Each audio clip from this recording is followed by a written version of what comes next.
Hello students, आज हम divisibility rule का पार्ट 4 पढ़ेंगे। तो पार्ट फर्स्ट, सेकंड, थर्ड हमारे हो गए हैं। पार्ट फोर्थ में क्या है कि हम 525 और 125 का डिविजिबिलिटी रूल करेंगे और फिर जो एसएससी और बैंकिंग में आए हुए पिछले साल के क्वेश्चंस हैं उनको सॉल्व करेंगे।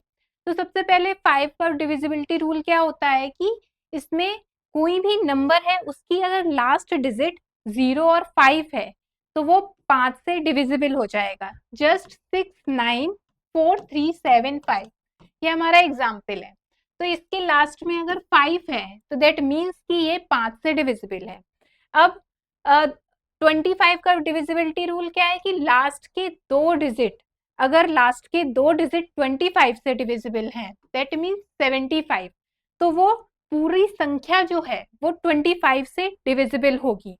तो ये 3 टाइम्स जा रहा है दैट मीन्स कि ये पूरा ही 25 से डिविजिबल होगा। तो ये 5 से भी डिविजिबल है, 25 से भी डिविजिबल है।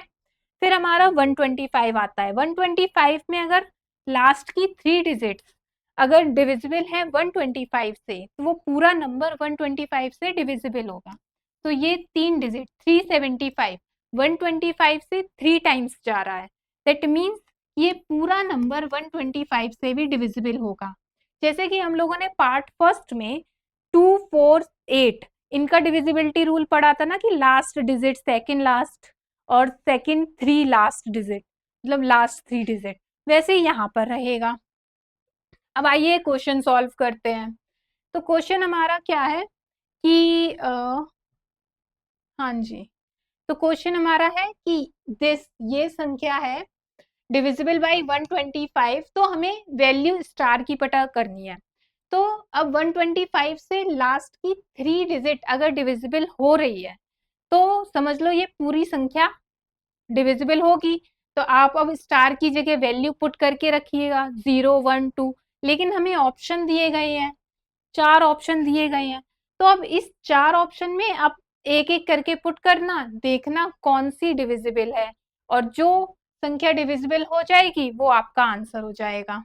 ठीक है, नेक्स्ट। अब डिविजिबिलिटी रूल 6 12 18 इस तरह के नंबर्स का डिविजिबिलिटी रूल क्या होता है। जैसे कि 6 है, 6, तो हमने ये आपको पहले भी समझा चुके हैं कि कोई भी बड़ा नंबर आ जाए तो हम क्या करते हैं कि उसके फैक्टर निकालते हैं और उसके फैक्टर इस तरह से लेंगे कि दो को प्राइम फैक्टर लेंगे और उनका मल्टीप्लिकेशन वो वैल्यू हो। तो दो को प्राइम फैक्टर क्या होंगे, 2 और 3। तो ये अगर ये दोनों कोई भी संख्या दी गई है, अगर ये दोनों इससे डिविजिबल है तो ये भी 6 भी उसको डिविजिबल होगा। और वाइस वर्सा हम ये भी बोल सकते हैं कि अगर ये कोई संख्या दी गई है 6 से डिविजिबल है तो वो 2 और 3 से भी डिविजिबल होगी, दैट मीन्स उसके फैक्टर से भी डिविजिबल होगी। ऐसे ही 12 का, 12 में हम क्या लेंगे, 4 और 3। 18 में हम क्या लेंगे, 9 और 2। इसी तरह सपोज हमने पिछली क्लास में कराया था 88, तो हमने क्या लिया था 8 और 11, है ना। 90, तो 90 का क्या होगा 9 और 10। इस तरह से दो कोप्राइम नंबर जिनका मल्टीप्लिकेशन वो वैल्यू आ जाए। आइए क्वेश्चन के उससे समझते हैं। क्या है question, what is the least value of x, इस तरह से कि ये कंप्लीटली डिविजिबल हो 12 से। अब हमें क्या दिया है 517 एक्स 324, ये 12 से पूरी तरह से डिविजिबल है, लेकिन लेकिन एक्स की वैल्यू निकालनी है। तो हमने क्या किया, 12 का डिविजिबिलिटी रूल हमें पता नहीं है, हमने क्या किया इसको दो कोप्राइम फैक्टर्स ऐसे निकाले जिनका मल्टीप्लिकेशन 12 आ गया।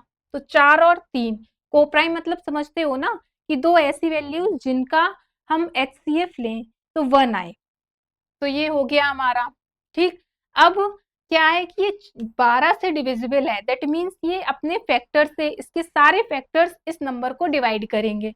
तो हम 4 और 3 का डिविजिबिलिटी रूल लगा देंगे। 4 का डिविजिबिलिटी रूल क्या है कि सेकंड दो लास्ट सॉरी लास्ट दो डिजिट जो भी हैं वो 4 से डिवाइड होनी चाहिए, हो रही है, ये तो कंडीशन सेटिस्फाइड। और 3 का डिविजिबिलिटी रूल क्या है कि इन सब का सम जितना भी आएगा वो 3 से अगर डिवाइड होता है तो वो नंबर पूरा 3 से डिवाइड होता है। तो अब ये 12 से डिवाइड है तो ऑफकोर्स ये 3 से पूरा नंबर डिवाइड हो रहा होगा। तो 5 6 6 प्लस 7 13 13 प्लस 3 16 16 17 18 और 4 22। तो 22 प्लस एक्स जो है वो 3 से कंप्लीटली डिविजिबल है। दैट मीन्स हमें रिमाइंडर क्या मिलेगा 0। तो अब x की यहाँ क्या वैल्यू रखें कि 3 से कंप्लीटली डिविजिबल हो जाए और वो वैल्यू लीस्ट होनी चाहिए। तो 0 से स्टार्ट कर देते हैं। 0 रखा नहीं जा रहा है, 1 रखा 23 नहीं जा रहा, 2 रखी हाँ 24 तो ये कंप्लीटली डिविजिबल है, रिमाइंडर 0 मिल रहा है। तो x की वैल्यू क्या आ गई हमारी, x की वैल्यू आ गई 2। ठीक है, तो इस टाइप के आप क्वेश्चन आई होप कर लेंगे और ये आपका होमवर्क है।